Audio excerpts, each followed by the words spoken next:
اور اب باری ہے بھارت سے تشریف لائے ہوئے ایک مہمان شاعر، بہت خوبصورت اور سجی ہوئی غزل کہنے والے. آپ کا تعلق صحافت سے بھی ہے اور نثر نگاری سے بھی. محترم ندیم صدیقی کو میں دعوت سخن دے رہا ہوں. جناب ندیم صدیقی. میں حاضر کر رہا ہوں. غزل کے چند شعر سنیں.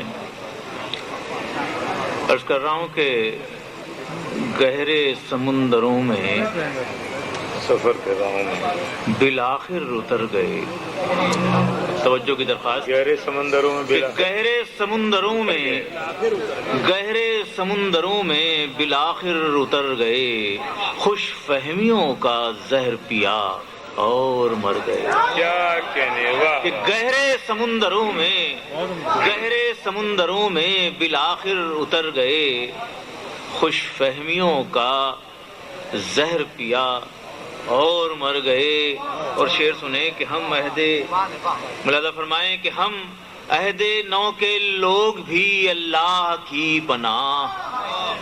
ہم عہد نو کے لوگ بھی اللہ کی پناہ. کاسا اٹھائے ہاتھ میں اپنے ہی گھر گئے. ہم عہد نو کے لوگ بھی اللہ کی پناہ.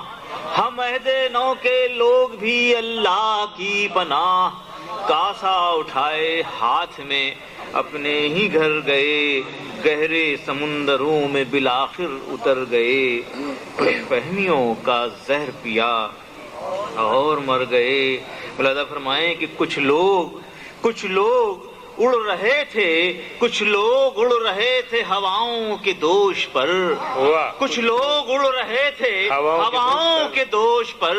کیا جانے کس خیال سے ہم بھی ادھر گئے.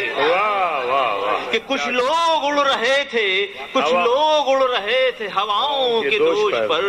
کیا جانے کس خیال سے ہم بھی ادھر گئے. اور اس شعر پہ توجہ چاہوں گا حضرات. ملاحظہ فرمائیں کچھ باتیں کبھی کبھی کنائے میں بھی ہوتی ہیں. ملاحظہ فرمائیں توجہ کی درخواست کہ کل رات پی پلا کے بڑی مستیاں ہوئی. توجہ کی درخواست کہ کل رات پی پلا کے بڑی مستیاں ہوئیں. آخر کو تھک تھکا کے پھر اپنے ہی گھر گئے. کہ کل رات پی پلا کے بڑی مستیاں ہوئیں. آخر کو تھک تھکا کے پھر اپنے ہی گھر گئے. اور مقطع سنیں کہ کل رات پی پلا کے بڑی مستیاں ہوئیں. آخر کو تھک تھکا کے پھر اپنے ہی گھر گئے. اور مقطع سنیں کہ کیا کیا نہ بن رہے تھے میاں حضرت ندیم. کہ کیا کیا نہ بن رہے تھے میاں حضرت ندیم. سورج کو چھونے نکلے تھے سائے سے ڈر گئے.